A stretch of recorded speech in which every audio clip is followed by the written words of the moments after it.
At sa pagkakataon pong ito, makakapanayam naman po natin ngayon sa linya ng telepono si National Food Authority Administrator Arthur Juan. Ito ay may kaugnayan po sa NFA Rice at sa hoardings po ng bigas. Magandang hapon po sa inyo, Admin Juan. Si Kirby po ito, sir. Magandang hapon, Kirby, at good afternoon po sa lahat ng ating mga kapakinig. Opo, Administrator Juan, sa ginawa po nating pagbabantay sa presyo ng bigas kamakailan, kamusta na po ngayon, sir, ang presyo ng NFA rice at maging po ng commercial rice, sir? Yung NFA rice, hindi tayo tuloy-tuloy lang yung current pricing niya, which is 27 pesos for regular milled rice at saka 32 pesos retail for well-milled rice. Opo, how about sa commercial rice, sir? Meron po ba? May pagtaas po ba na naganap or meron po ba tayong aasahang pagbabago po ng presyo? Alright, balikan po natin sa linya ng telepono si NFA Administrator Arthur Juan. Sir, naputo lang po tayo. Yes, Kirby. Tutuloy ko lang yung sagot ko dun sa katanungan mo. Yeah, go ahead, sir. Doon naman sa commercial rice, pagbisito ka sa mga palengke, hindi na naman siya masyadong tumataas. Medyo stable na siya on the current level. Pero doon sa mga certain areas that we monitored, meron pang pagbaba ng between 1 to 3 pesos. As an example, yung sa may Kamanaba area, nag-volunteer na yung association ng Grecon doon at naibaba nila yung presyo ng commercial rice ranging between 1 to 3 pesos. Okay. So, doon naman sa south of Manila, also, mga 2 pesos ang reduction doon sa commercial rice. Pero hindi ko pa makiklaim na nationwide ito. Meron lang talagang market reports na bumababa nga, as an example, Davao. So, we will continue to monitor this, Kirby. okay, sir. Somehow magandang balita po yan para po sa ating mga kababayan kahit mangilan-ngilan pa lamang po yung nagbabawas ng presyo. Sir, nagkaroon po tayo ng mahigpit na pagtutok na kaugnay po dun sa hoarding po ng bigas at kaugnay po niya nagkaroon po tayo ng series of inspection at pag-grade po sa ilang mga warehouse. Sir, kamusta po ang naganap na raid na ito at inspection, sir?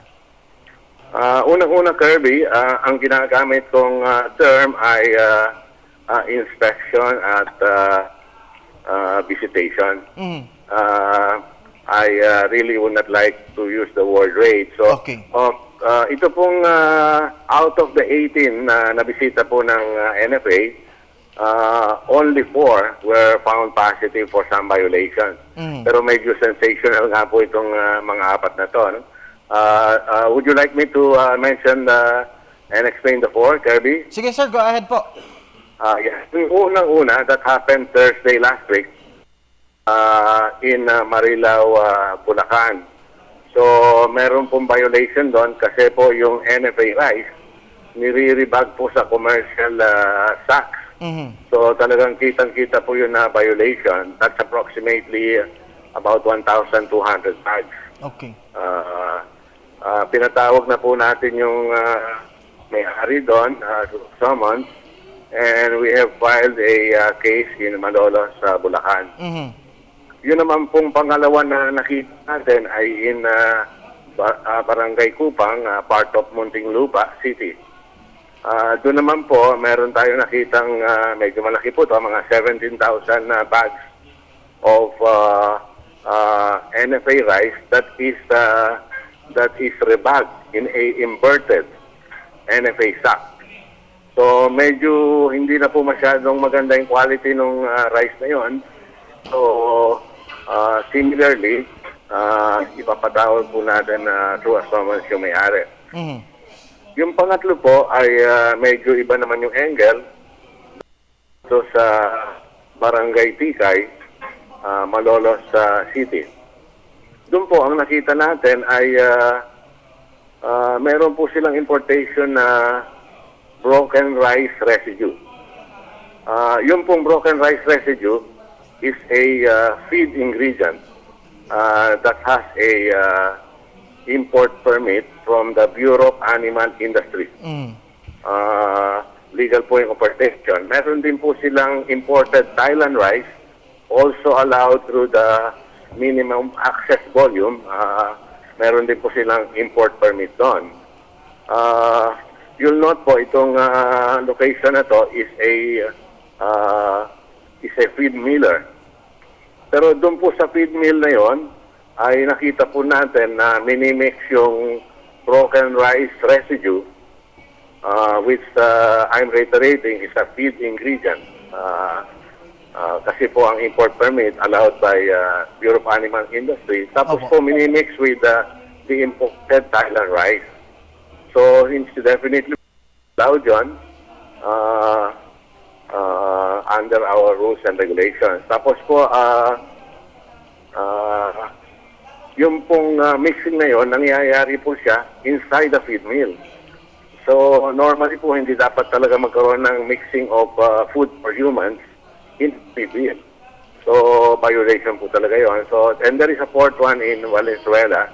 Ito naman po suspect natin na smuggled imported rice. So yung pang-apat po hindi ko pa napupuntahan. I will do that probably within this week. Opo. Admin Juan, nabanggit po sa mga balita nitong si DILG Secretary Marojas na hindi po ningas-kugon ang ginagawa ng pamahalaan kaugnay po ng pag-inspeksyon natin doon sa mga warehouse. Sir, are we going to continue yung pag-i-inspect po sa mga warehouse para po maiwasan din syempre, sir, yung syempre para na rin po pala ito sa kapakanan ng ating mga kababayan? Yes po, we will continue this, but we in NFA, I really gave instruction that we should not bother normal trade activities. Notice po yung napansin natin violations are in only 4 out of the 18 that we visited. So karamihan po talaga ay are legitimate operations. Ayaw na po natin na ma-perceive na we are creating some disruption in business. So, para po doon sa mga ating mga legitimate businessmen, wala po silang dapat ikabahala dahil sa NFA, we are going to observe due process and we are going to do it properly. And ako po, I want to do this with all humility and do it the way it should be done, observing due process. So wala pong dapat ikabahala ang ating mga businessmen. Okay. Anyway, sir, meron po ba kayong update tungkol naman po doon sa dalawa pong opisyal ng NFA na sangkot umano sa hoarding po ng bigas, sir? Napatawag nga natin sa NFA head office yan as early as Friday morning. Today is Tuesday. I'm following up the result of the inquiry. Tapos po, I'm going to act very fast as soon as I receive the inquiry and review the recommendations there. But please be assured that we're not just doing this reform program in the trade. Very clear po sa akin, we also have to start it within NFA. Opo. Sir, kamustahin ko rin, sir, yung self-sufficiency program po ng pamahalan. How is this working po, sir? Sorry po, hindi ko na yung self-sufficiency program po ng ating pamahalan, sir. How is this working po, sir? The Department of Agriculture has, I think, really been doing a good job and trying their best for self-sufficiency. Nagkaroon lang po ng konting adjustment dun sa self-sufficiency programs at mas maganda po yung DA na ang mag-explain nun. And ako po ay naimbitahan doon at sila po ay very sincere in achieving those programs. Okay. Meron lang pong konting adjustment sa mga production target. Opo. Sir, does we consider po na mga NFA outlets po sa iba pang lugar sa Metro Manila bukod po dun sa Kamanaba area, sir? Well, yes, I'm in contact with the retailers group. Siyempre po, hindi yan under price control.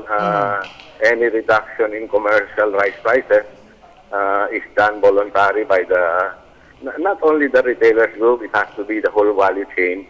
Ang tingin ko nga po rito, dapat parang gift natin sa mga Filipino consumers. Kami naman po sa NFA, what we're trying to do is, what we did actually was to increase our level of participation in the market. So we're hoping that by increasing our level of participation, we can also in a way influence the prices downward to the degree of our participation. Dahil po yung hindi po yung natatanong yung NFA Rice naman po ay in fairness to the organization ay nag-prove naman po sa quality. Tama po yung mga report natin na talagang hindi maganda yung quality.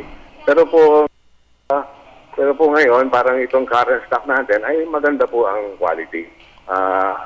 Hindi po natin sinasabi na mas maganda siya sa local rice. But this is a very affordable, good quality of rice po. Okay, Administrator Juan, bukod po sa Luzon, kamusta naman po ang monitoring po ng supply ng bigas sa may bahagi naman po ng Visayas at Mindanao, sir? Please give me, all I am able to do right now is receive the reports from the trade Okay. regarding this mint. Mhm. So, wala naman po akong naririnig na reports ngayon na may pagkukulang doon or pero meron po akong narinig na complaint doon sa may Masbate Okay. tungkol sa Masbate na hindi sufficient yung NFA rice doon. I have acted on that accordingly po. I have increased the allocation of NFA rice into Masbate. Okay. Sir, dalawang question na lamang po bago po tayo magtapos. Sir, doon po sa mga consumer natin na mayroon pong reklamo dito po sa mga business establishment na nagtataas po ng presyo ng bigas, saan po sila pwedeng magtungo at sino po ang kanilang pwedeng tawagan o ano pong mga numero, sir? On the road lang po ako ngayon dahil so hindi ko po dala yung numero. Pero meron pong hotline yung NFA. Not only that, they can also report po dito sa number na we can make public. Yung number ko po ay 0917-587-2887. Ulitin ko lang po, 0917-587-2887. To the best of my ability, I will try to answer all comments at I will try to accommodate accordingly po. Yung pong panawagan natin, hindi po tayo magtataas ng presyo sa NFA rice, 27 and 32. Hindi po tayo maubusan yan at hello? Hello? Yeah, go ahead, sir. Go ahead. All right. And that was NFA Administrator Arthur Juan. Po yung kanyang numero doon po sa ating mga kababayan. Ulitin ko lamang po. Maaari po kayong magbigay ng inyo pong mga reklamo sa kanyang numero 0917-587-2887. That was Administrator Juan of NFA.